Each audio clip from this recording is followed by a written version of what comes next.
Hello વિદ્યાર્થી મિત્રો, કેમ છો? મજામાં ને?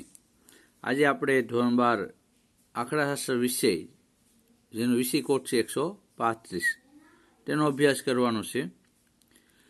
જેમાં COVID-19 અંતર્ગત અભ્યાસક્રમમાં 30% કાપ મૂકવામાં આવેલો છે. તો એમાંથી કયા મુદ્દાઓ પૂછાશે, કયા મુદ્દાઓ નહીં પૂછાય, એ ઘણા વિદ્યાર્થીને પ્રશ્ન હતો. એટલા વિડીયો છે ઉતારવાનું આયોજન કરેલું છે. પ્રકરણ નંબર 1, સૂચકાંક, કે જેમાં જે મુદ્દાઓ પૂછાવાના છે તેમાં સૂચકાંકની વ્યાખ્યા અને અર્થ, સૂચકાંકના લક્ષણો, સૂચકાંકના ઉપયોગો, આધાર વર્ષ એટલે શું, અચલ આધારની રીત, ગુણ અને મર્યાદાઓ, પરંપરિત આધારની રીત, ગુણ અને મર્યાદાઓ, સૂચકાંકની ગણતરી, લાસ્ટ પેજનું સૂત્ર પાસેનું અને ફીસદનું, જીવન નિર્વાહ ખર્ચનું સૂચકાંક એટલે શું અને એનું સૂત્ર, સમજૂતી અને રચના, ઉપયોગ અને મર્યાદા. જે નથી પૂછાવાનું તે જોઈએ, એટલે કે જે કાપ મૂકવામાં આવેલો છે તે. તો સરેરાશ સૂચકાંક, ઉદાહરણ 2 અને 6 જેવા દાખલાઓ પૂછાશે નહીં. 1.5, અચલ આધારમાંથી પરંપરિત આધારની રીતમાં અને પરંપરિત આધારમાંથી અચલ આધારની રીતમાં પરિવર્તનનું જે સૂત્ર છે એને અથવા એના આધારે જે દાખલા છે એ પૂછાશે નહીં. લાસ્ટ પેજ પાસેની ફીસદના સૂચકાંકની ગણતરીમાં કુલ ખર્ચ પરથી ભાવ અથવા જથ્થો શોધવાના દાખલા, ઉદાહરણ 15 જેવા દાખલા પૂછાશે નહીં. અને સૂચકાંકની ગણતરી કરતી વખતે એકમ પરિવર્તન, ઉદાહરણ નંબર 11 અને 18 જેવા જે દાખલા છે એ પૂછાશે નહીં.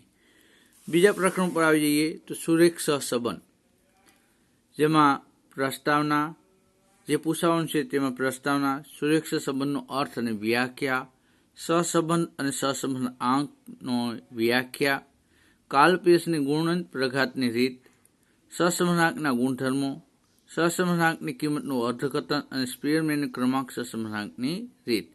અહીં સહસંબંધાંક ગણતરીની 3 રીતો છે: કાલપેશની ગુણન પ્રઘાતની રીત, સ્પીયરમેનની ક્રમાંક સહસંબંધાંકની રીત અને વિકર્ણ આકૃતિની રીત. એમાંથી વિકર્ણ આકૃતિની રીત છે આ વખતે મે 2021ની પરીક્ષામાં પૂછાશે નહીં. ક્રમાંક સહસંબંધાંકની ગણતરીમાં ક્રમ આપવા પડે તેવા દાખલા પૂછાશે નહીં. ક્રમાંક સહસંબંધાંકની રીત, તાય વાળા દાખલા અને CFનો ઉપયોગ કરીને જે ગણતરી કરવા પડે એવા દાખલા પૂછાશે નહીં. અને સહસંબંધાંકનું અર્થઘટન કરતી વખતે ધ્યાનમાં રાખવાની સાવચેતી એ પણ પૂછાશે નહીં. એટલે આ થયું પ્રકરણ નંબર 2ની વાત. હવે પ્રકરણ નંબર 3ની વાત કરી લઈએ તો સુરેખ નિયત સહસંબંધ, એટલે કે સુરેખ નિયત સંબંધ. જો એમાં પ્રસ્તાવના પૂછાશે. સુરેખ નિયત સંબંધ મોડેલ એટલે શું, સુરેખ નિયત સંબંધ રેખાના આયોજન, ન્યૂનતમ વર્ગોની રીત, નિયત સંબંધના અભ્યાસની ઉપયોગિતા, સહવિચરણ અને સહસંબંધાંક પરથી નિયત સંબંધાંક અને નિયત સંબંધના ગુણધર્મો, એટલા મુદ્દા પૂછાશે. એમાં પણ જે નથી પૂછાવાનું તે વિકર્ણ આકૃતિની રીત, નિશ્ચાયકતાનો આંક અને નિયત સંબંધના ઉપયોગમાં રાખવી પડતી સાવચેતી, એટલા મુદ્દા નહીં પૂછાય.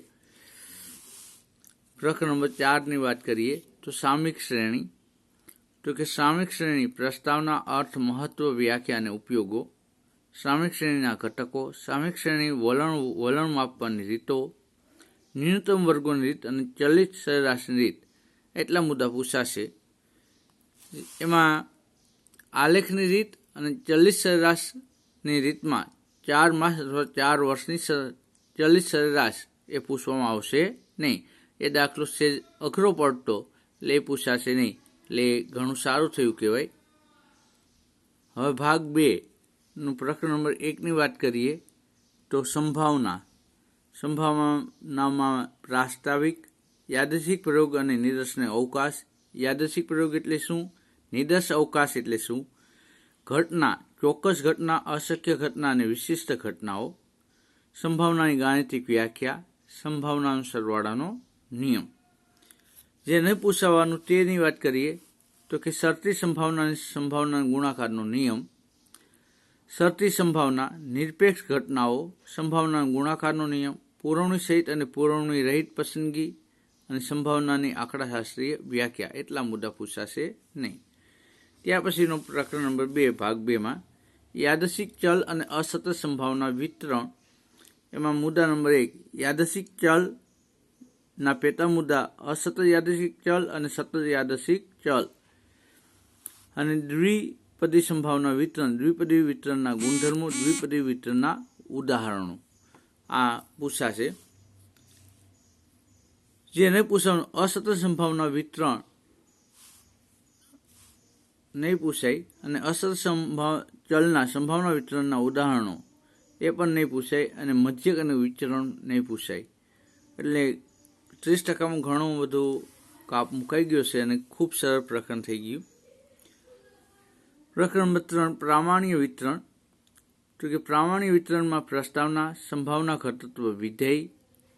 3.2 પ્રમાણિત પ્રામાણ્ય ચલ અને પ્રમાણિત પ્રામાણ્ય વિતરણ. પ્રમાણિત પ્રામાણ્ય વક્રના કોષ્ટક પરથી સંભાવના ક્ષેત્ર શોધવા માટેની પદ્ધતિ. પ્રામાણ્ય વક્ર વિતરણના ગુણધર્મો, પ્રમાણિત પ્રામાણ્ય વિતરણના ગુણધર્મો અને ઉદાહરણો પૂછાશે. એવા તમામ દાખલાઓ અને પ્રશ્નો જેમાં કોષ્ટક ઉલટું જોવાનું હોય તેવા દાખલા નહીં પૂછાય. એટલે ખૂબ જ સરળ, જે નબળા વિદ્યાર્થી છે એના માટે ખૂબ સરળ આ પ્રકરણ થઈ ગયું. કારણ કે મોટાભાગે આ કોષ્ટક ઉલટું જોઈને દાખલો ગણવામાં નબળા વિદ્યાર્થીને મુશ્કેલી પડતી હતી. ત્યાર પછીનું પ્રકરણ છે લક્ષ. પ્રામાણિક, પ્રાસ્તાવિક, વાસ્તવિક રેખા, તેનો અંતરાલ, માનાંક, સામીપ્ય, વિધેયનું લક્ષ્ય અને લક્ષના કાર્ય નિયમો એટલું પૂછાશે. કોષ્ટકની રીતે વિધેયનું લક્ષ્ય મેળવવું જોકે સરળ હતું પણ એ નહીં પૂછાય. વિધેય એક્સના સ્વરૂપમાં વિધેય આપેલ હોય અને કરણી લેવી પડે તેવા દાખલા, ઉદાહરણ નંબર 18-24 જેવા દાખલા પૂછાશે નહીં. અને 4.7 લક્ષના પ્રમાણિત રૂપો, ઉદાહરણ નંબર 25-29 જેવા દાખલા પૂછાશે નહીં. અને પ્રકરણ નંબર 5 વિકલન. તો એમાં પ્રાસ્તાવિક, વ્યાખ્યા, વિકલન અને વિકલિત, કેટલાક પ્રમાણિત વિકલિતો, વિકલન માટેના કાર્ય નિયમો, દ્વિતીય વિકલન, વિધેયની મહત્તમ અને ન્યૂનતમ કિંમતો, સીમાંત આવક અને સીમાંત ખર્ચ, ખર્ચ વિધેયનું ન્યૂનતમીકરણ તથા આમદાની વિધેય અને નફાનું વિધેયનું અમલીકરણ એટલા મુદ્દાઓ પૂછાશે. વ્યાખ્યાની મદદથી વિકલિત મેળવવાના દાખલા નહીં પૂછાય અને વિકલન માટેના સાંકળનો કાર્ય નિયમ નંબર 4 નહીં પૂછાય. મુદ્દા નંબર 5 વધતું વિધેય અને ઘટતું વિધેય નહીં પૂછાય અને 5.9 માંગની મૂલ્ય સાપેક્ષતા નહીં પૂછાય. તો આ રીતે 30% અભ્યાસક્રમમાં કાપ મૂકી અને મે 2021ની બોર્ડની પરીક્ષા માટેનો અભ્યાસક્રમ નિયત કરવામાં આવેલો છે. હું આશા રાખું કે આપ બધાને આ માહિતી છે એ ઉપયોગી નીવડશે. બોર્ડની પરીક્ષા માટેની તૈયારી કરવા માટે ખૂબ મદદરૂપ થશે. તો આ રીતે મહેનત કરજો. Best of luck.